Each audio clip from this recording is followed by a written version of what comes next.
this comes back to leadership and thoughtful planning. There are many tools, software tools, telecommunication tools, to allow for communication between remote employees. We're using one right now. And there are collaboration tools as well, software. But it's how you choose to use them that's most important.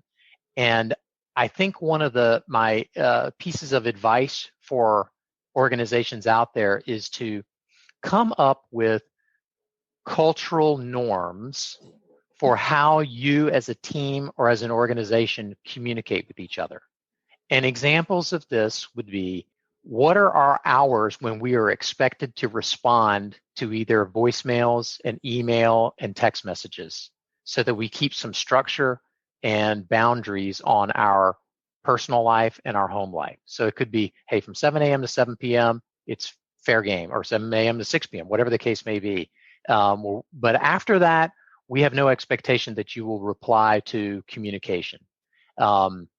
It could mean we as an organization or as a team are going to agree that we're going to have our cameras on when we have a Zoom call or a Ring Central call. But on certain calls, perhaps just fun ones at the end of the week, you don't have to have your camera on. So we're going to decide culturally how we're going to communicate, visually where we can see each other, or where it's okay to be walking your dog around the neighborhood while you're on your conference call. You can do that now. Why shouldn't you? Let's have a cultural understanding of what's acceptable and what's not.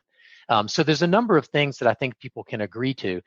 But the other key piece for communication is making sure that you're giving appropriate and consistent feedback to the remote employee. That's very important, because otherwise, someone who is working remotely can feel they're on an island, they can feel isolated, and they're just not sure, am I meeting standards? Am I doing my job the way people want?